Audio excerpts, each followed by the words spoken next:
महत्वाची बातमी, भाजपचा उमेदवारी अर्ज मागे घेतल्यानंतर पूजा मोरे ढसाढसा रडल्या। पूजा मोरेंना तिकीट देऊ नये यासाठी भाजप कार्यकर्त्यांनी मोहीम सुरू केली। यानंतर भाजपने उमेदवारी अर्ज मागे घ्यायला लावला। पूजा मोरेंचे अश्रू पाहून त्यांचे पती धनंजय जाधव सुद्धा रडले। पुण्यातल्या धानोरीमध्ये भाजपने पूजा मोरे यांना दिलेली उमेदवारी मागे घ्यायला लावली। पोलिसांच्या लाटाकाटात त्यानंतर पूजा मोरे ढसाढसा रडल्या। कार्यकर्त्याला राज्यभरात अनेक कार्यकर्ते त्यांना मोठ्या मोठ्या पक्षाची उमेदवार भेटत। बायकोचे अश्रू पाहून पूजा मोरेंच्या पतीला देखील अश्रू अनावर झाले। एक नंबर मधल्या जनतेची मी माफी मागतो। माझ्यासारख्या अनेक कार्यकर्त्याला राज्यभरात अनेक कार्यकर्ते त्यांना मोठ्या मोठ्या पक्षाची उमेदवार भेटत नाहीत। ते भाग्य माझ्या नशिबात आलं होतं आणि भविष्यात या पक्षामधून कुठेतरी एखाद्या स्थानावर जाऊन मी तळागाळातल्या लोकांसाठी ज्यांना न्याय भेटत नाही अशा कार्यकर्त्यांसाठी काहीतरी करण्याचा प्रयत्न करत होते। डोळ्यात देखील पाणी येतं, अश्रू अनावर झालेले आहेत। पण मी हिला सल्यूट करतो। एवढा मोठा निर्णय घेत असताना तिने पक्षहित तिचं पाहून तिने तिची भूमिका मांडली, तिचं ती सगळं व्यक्त झाली, ती थांबली। तिच्या राजकीय आयुष्यात मी कधीच काटा म्हणून अडचण येणार नाही। तिच्या कामाला शुभेच्छा आहेत। पूजा मोरेंनी काल भाजपकडनं उमेदवारी अर्ज दाखल केला होता। त्यानंतर भाजपच्या पुण्यातल्या कार्यकर्त्यांनी तीव्र प्रतिक्रिया व्यक्त केल्या।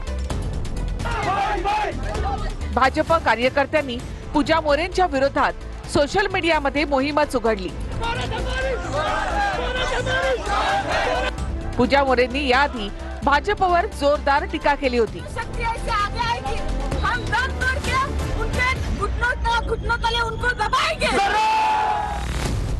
मराठा आरक्षणाच्या आंदोलनावेळी पूजा मोरेंनी मुख्यमंत्री फडणवीसांवर टीका केली होती।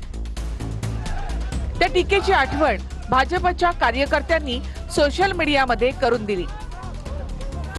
ये मैसेज भी जाना चाहिए कि जो लोग बोले कि उन्होंने पूछा पहले कि आप हिंदू हो क्या, अगर हिंदू हो तो उन्होंने मारा और मुस्लिम को नहीं मारा। ये इंडिया में मैसेज जा रहा है। ऐसा नहीं है मैं सुबह से कश्मीर में घूम रही हूँ, मैं एक हिंदू हूँ, लेकिन मुस्लिम भाई हमारे कंधों से कंधे मिला के हमारे साथ खड़े हैं। प्रतिक्रिया तो हल्ला झाल्यानंतर दिलेली होती। त्यानंतर मी अनेक लोकांना भेटले, ज्या लोकांना सर्वाइव्ह झाले होते त्यांना भेटले। त्यांनी सांगितलं की धर्म विचारूनच मारला गेला आम्हाला। त्यावेळेस मी स्पॉन्टेनियस प्रतिक्रिया दिली की हो, आपल्या हिंदूंना हिंदू धर्म विचारूनच त्या ठिकाणी मारण्यात आलेलं आहे। परंतु वरच्या पक्षाचं जे अंतर्गत मोठ्या लेवलला राजकारण असतं आणि त्या लोकांनी तो व्हिडिओ उचलला, तो इतक्या मोठ्या प्रमाणात व्हायरल केला, इतक्या मोठ्या प्रमाणात व्हायरल केला की नंतरचे माझे सगळे व्हिडिओ कोलॅप्स झाले। पूजा मोरे सर्वात आधी स्वाभिमानी शेतकरी संघटनेमध्ये होत्या। त्यानंतर त्यांनी राष्ट्रवादीमध्ये प्रवेश केला होता। काल भाजपच्या उमेदवारीनंतर त्यांनी जल्लोषही केला होता। आज मात्र अर्ज मागे घ्यायला लागल्यानंतर त्या ढसाढसा रडल्या। माझ्या आयुष्यात झालेल्या एका छोट्याशा चुकीचा खूप मोठा भाऊ करून जे काही षडयंत्र माझ्या विरुद्ध झालं, गरीब कुटुंबातील असल्यामुळं त्याचा मला प्रचंड वेदना होत आहेत। पण मी लढणारी मुलगी आहे, मी ह्याच्यातून बाहेर पडणार। जे ती बोललीच नाही देवेंद्रजींविषयी, ती म्हणलीच नाही की देवेंद्रजी विषयी ते व्हिडिओ देखील मी तुम्हाला देऊ शकतो। एवढ्या खालच्या स्वरूपात करायचं नव्हतं। एक नंबर मधल्या जनतेची मी माफी मागतो। पुण्यामध्ये शिवसेनेच्या 2 उमेदवारांमध्ये मोठा राडा झाला। एका शिवसेनेचा उमेदवार एबी फॉर्म दुसऱ्या उमेदवारांना खाल्ला असा आरोप करण्यात आला। शिवसेनेकडनं एकाच प्रभागामध्ये 2 जणांना एबी फॉर्म देण्यात आला होता आणि त्यामुळे मोठा वाद झाला। उमेदवारी अर्ज खाणाऱ्या उद्धव कांबळेंच्या विरोधात गुन्हा दाखल झालाय। पुण्यात शिवसेना उमेदवाराचा एबी फॉर्म दुसऱ्या एका उमेदवारानं चक्क गिळल्याचा प्रकार समोर आलाय। पुण्यातल्या सहकार नगर मधल्या निवडणूक आयोगाच्या कार्यालयात हा सगळा प्रकार घडला। भाजपसोबत युतीची चर्चा फिसकटल्यानंतर शिंदेच्या शिवसेनेनं अनेक जणांना एबी फॉर्मचं वाटप केलं। मात्र एकाच वॉर्डमध्ये किती उमेदवारी अर्ज दिले जात आहेत याची कोणतीही खातरजमा केली नाही। त्यामुळे पुण्यातल्या प्रभाग क्रमांक 36 मध्ये शिवसेनेनं मच्छिंद्र ढवळे आणि उद्धव कांबळे या दोघांनाही एबी फॉर्म्स दिले। मच्छिंद्र ढवळे यांनी तातडीनं एबी फॉर्मसह उमेदवारी अर्ज भरल्यानं त्यांचा अर्ज स्वीकारण्यात आला। त्यानंतर उद्धव कांबळे हे शिवसेनेच्या एबी फॉर्मसह निवडणूक आयोगाच्या कार्यालयात पोहोचले। पण निवडणूक अधिकाऱ्यांनी शिवसेनेच्या अधिकृत एबी फॉर्मसह आधीच अर्ज दाखल झाल्याचं कांबळेंना सांगितलं। यानंतर संतप्त झालेल्या कांबळेंनी संबंधित फॉर्म दाखवण्याची मागणी केली। मच्छिंद्र ढवळेंचा अधिकृत एबी फॉर्म पाहताच उद्धव कांबळेंनी तो फॉर्म फाडून टाकला। एवढंच नाही तर कांबळे यांनी मच्छिंद्र ढवळेंचा फाडलेला अर्ज घेऊन ते पळून गेले. पळून जात असताना त्यांनी अर्जाचे फाडलेले तुकडे चक्क गिळून टाकले. वॉर्ड ऑफिसला की तो एबी फॉर्म फाडून टाकला आहे असं मला सांगत आहे. पण आजच्या मी आता बघतोय सगळीकडे चर्चा चालू आहे की तिने तो फाडून टाकला, काय तर खाऊन टाकला फॉर्म, अशी काहीतरी चर्चा आहे ती. तुम्ही विचारलं नाही का मित्राला तुमच्या? मित्र भेटलाच नाही मला. काय आता तिथे काय झालं ते मला काहीच कल्पना नाही तिथली. तुमच्या मित्रावरती गुन्हा आता दाखल झालाय. हा दाखल झाला, मला एक काल कळलंय. आता काय असेल ते प्रोसेस, आपला मित्र आपण त्याला थोडं सहकार्य करायचं. त्यांना एबी फॉर्म त्यांचा पळावला खाल्ला वगैरे काही संबंध नाही. तो अर्ज तुम्ही एबी फॉर्म फाडलेला आहे. हा तो माझ्याकडनं फाटले गेलेला आहे, मी मान्य करतोय. तुमच्यावरती आरोप होता की तो फॉर्म तुम्ही चावून खाल्ला, गिळला. जर मी खाल्लाय ना तर माझी पोलीस प्रशासनाला विनंती आहे की माझी मेडिकल करा. जर माझ्या पोटामध्ये जर ते काय अनुष्ठाचे काही सापडले तर 100% माझ्या गुन्हा दाखल करा. निवडणूक अधिकाऱ्यांनी जी तक्रार आपल्याकडे केलेली आहे त्याच्यामध्ये स्पष्टपणे म्हटलंय का की जो दुसऱ्या व्यक्तीचा एबी फॉर्म होता तो त्याने तो तोंडामध्ये टाकला. हो, निवडणूक अधिकाऱ्यांतर्फे त्यांच्या प्रतिनिधींनी जी आपल्याकडे तक्रार दाखल केली आहे त्यामध्ये त्यांनी आता स्पष्ट उल्लेख केला आहे. त्यांना आपण काल रात्रीच नोटीसची बजावणी केलेली आहे आणि त्या अनुषंगाने मी पुढील तपास करत आहोत. मेडिकल आम्ही त्यांनी खाल्ला या दृष्टीने आम्ही त्याची वैद्यकीय तपासणी करून घेणार आहोत. मुंबईमध्ये भाजपच्या शिल्पा केळुसकरांनी एबी फॉर्मची कलर प्रिंट जोडत आपला उमेदवारी अर्ज भरला. निवडणूक आयोगानं एबी फॉर्म ग्राह्य देखील धरला असून त्यामुळे भाजपची मात्र डोकेदुखी वाढली आहे. मुंबईमध्ये एका बंडखोर उमेदवारामुळे भाजप नेत्यांमध्ये अभूतपूर्व गोंधळ उडाला. 173 क्रमांकाच्या वॉर्डमधून शिल्पा केळुसकर यांनी भाजपच्या एबी फॉर्मची कलर झेरॉक्स काढून अर्ज भरलाय. शिल्पा केळुसकर यांना आधी एबी फॉर्म देण्यात आला होता, पण जागा वाटपामध्ये हा वॉर्ड शिंदेच्या शिवसेनेचे माजी नगरसेवक रामदास कांबळे यांच्या पत्नी पूजा कांबळे यांच्याकडे गेला. त्यामुळे केळुसकरांना एबी फॉर्म परत देण्याची सूचना भाजपच्या नेत्यांनी केली.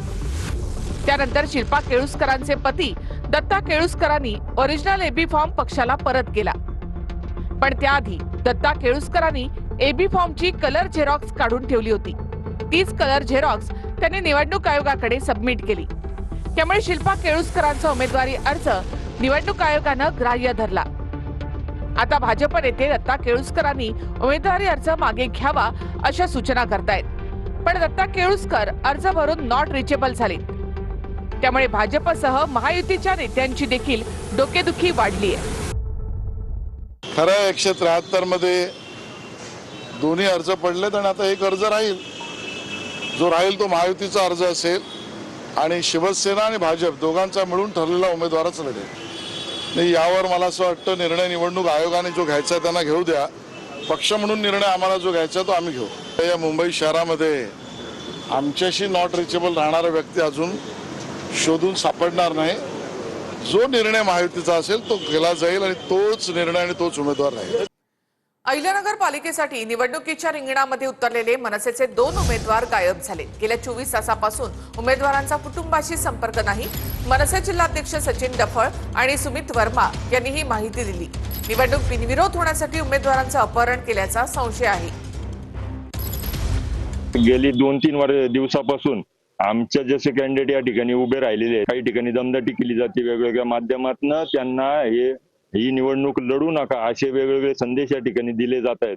याबाबत माननीय निरीक्षक साहेबांना आम्ही विनंती केलेली की आमच्या दोन्ही कॅन्डिडेटच्या बाबतीत याबाबत आपण लवकर तपास करावा. उमेदवारी अर्ज अवैध ठरल्यानंतर भाजपचे माजी नगरसेवक मुकेश शहाणेंनी आज शक्ती प्रदर्शन केलं.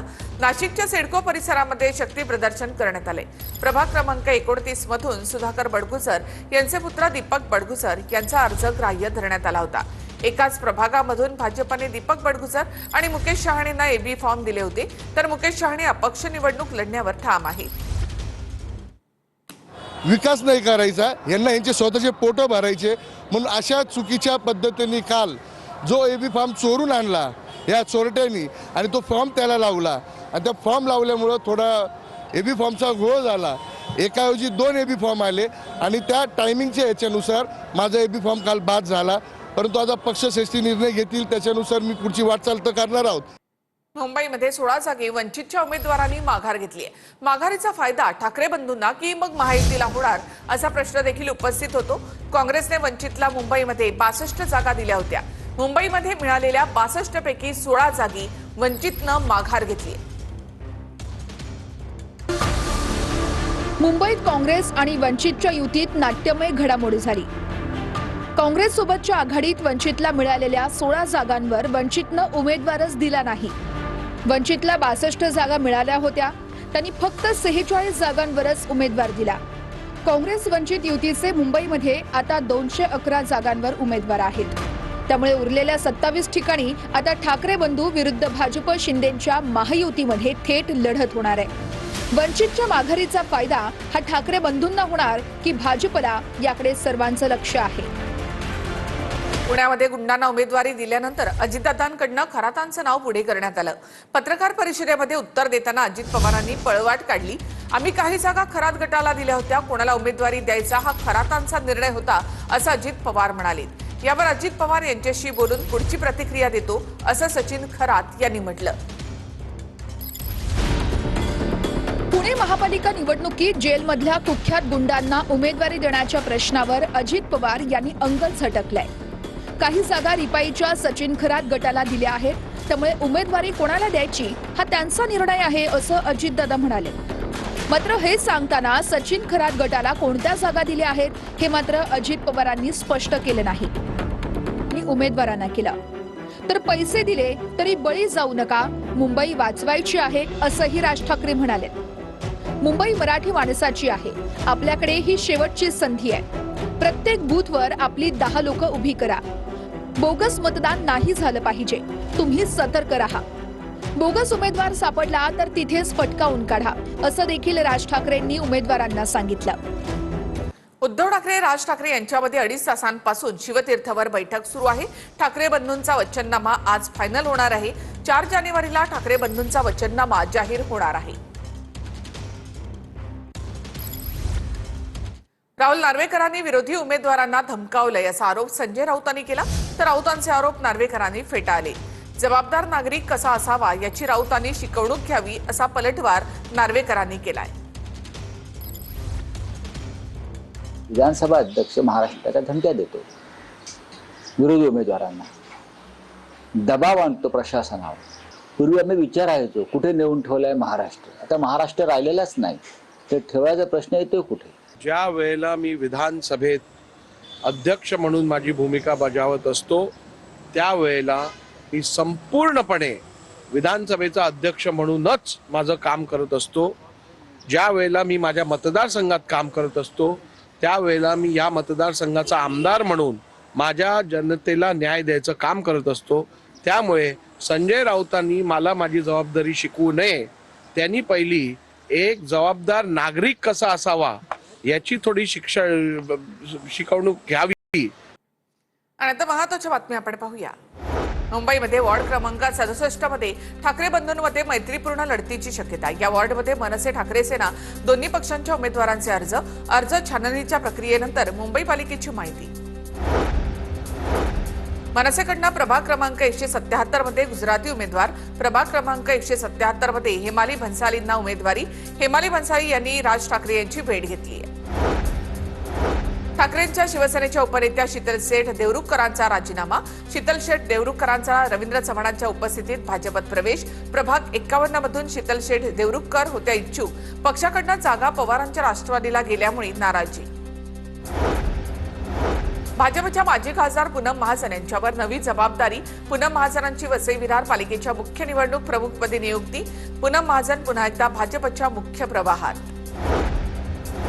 ठाण्यामध्ये गुन्हेगारी पार्श्वभूमी असलेल्या मयूर शिंदेने भाजपमध्ये प्रवेश केला. मात्र अचानक अजित पवारांच्या राष्ट्रवादीमधून उमेदवारी अर्ज भरला. मयूर शिंदेवर अनेक गुन्हे दाखल आहेत. निवडणुकीच्या समीकरणावर परिणाम होण्याची शक्यता. नितीन गडकरींच्या माजी स्वीय सहाय्यकांच्या मुलाची बंडखोरी. नागपुरात राष्ट्रीय स्वयंसेवक संघाच्या स्वयंसेवकाचा देखील बंडाचा बिगुल. फॉरवर्ड ब्लॉकची उमेदवारी घेऊन निनाद दीक्षित निवडणुकीच्या रिंगणात. महापालिका निवडणुकीसाठी उमेदवारी अर्ज मागे घेण्याचा पहिला दिवस. बंडखोरांना थोपवण्यासाठी राजकीय पक्षांची कसरत. अर्ज छाननीची प्रक्रिया काल पूर्ण. निवडणूक रिंगणामधून माघार घेण्याच्या प्रक्रियेला आजपासून सुरुवात. अहिल्यानगरमध्ये अर्ज छाननीच्या दरम्यान हाय व्होल्टेज ड्रामा. अपक्ष उमेदवार आदेश जाधव यांच्याकडनं भाजपचे अधिकृत उमेदवार दत्ता गाडळकर यांच्या अर्जावर हरकती. मात्र निवडणूक अधिकाऱ्यांनी सर्वांचे अर्ज वैध ठरवले. परभणी महानगरपालिकेसाठी छाननीनंतर 608 उमेदवार निवडणुकीच्या रिंगणात, तर 21 इच्छुकांचा अर्ज बाद झालेल्यांमध्ये वंचितचे 3, ठाकरेंची सेना, मनसे, बसपा आणि जनसुराज्य पक्षाच्या प्रत्येकी एका उमेदवाराचा समावेश. धुळे महापालिका निवडणुकीमध्ये 215 उमेदवारी अर्ज बाद. छाननी प्रक्रियेच्या दरम्यान उमेदवारी अर्ज बाद झाले, तर छाननीनंतर 522 अर्ज वैध ठरले. अहिल्यानगरमध्ये शिंदेच्या शिवसेनेला मोठा धक्का. शिंदेच्या शिवसेनेच्या 5 उमेदवारांचे अर्ज बाद. एबी फॉर्ममध्ये चुकीची स्वाक्षरी, एबी फॉर्ममध्ये खडाखोड अशा अनेक त्रुटी आढळल्यामुळे अर्ज बाद झाले. अमरावती महानगरपालिका निवडणुकीत अनेक उमेदवारांना धक्का. 6 झोनमधील 11 उमेदवारांचे नामांकन अर्ज अवैध. जात वैधता प्रमाणपत्र न जोडल्यामुळे कारवाई. अनामत रक्कम न भरल्यामुळे अनेक अर्ज बाद झालेत. भाजपसह विविध पक्षांना फटका. शिंदेच्या शिवसेनेचे माजी नगरसेवक बाळासाहेब देशमुखांना पोलिसांनी केली अटक. शिंदेच्या सेनेचे आमदार बालाजी कल्याणकर यांना शिवीगाळ केल्याचा बाळासाहेब देशमुख यांच्यावर आरोप. संभाजीनगरमध्ये निवडणूक अधिकाऱ्यांनी एका महिला उमेदवाराचा फॉर्म लपवल्याचा आरोप. संबंधित उमेदवाराला अपक्ष म्हणून घोषित केल्यामुळे कार्यकर्ते संतप्त कार्यकर्त्यांनी लतीफ पठाण या निवडणूक अधिकाऱ्याला धारेवर धरलं. श्रीरामपूरमधील बंटी जहागीरदार हत्या प्रकरण. गोळीबार करणारे दोन्ही आरोपी पोलिसांच्या ताब्यात. नाकाबंदरमधील 28 उमेदवारांनी उमेदवारी अर्ज माघारी घेतले आहेत. एकूण 477 अर्जांपैकी 449 उमेदवार सध्या निवडणुकीच्या रिंगणात आहेत. उद्या आणखी किती उमेदवार माघारी अर्ज मागे घेतात हे पाहावं लागेल. बुलढाणा अर्बन बँक बंद होण्याची अफवा पसरल्यामुळे बँकेतील खातेदार आणि ठेवीदार यांच्यामध्ये संभ्रम निर्माण झाला. जालन्याच्या परतूर आणि बदनापूर शाखेत ठेवीदारांनी गर्दी केली आहे. खात्यातील पैसे काढून घेण्यासाठी खातेदार आणि ठेवीदारांनी बँकेत रांगा लावल्या आहेत.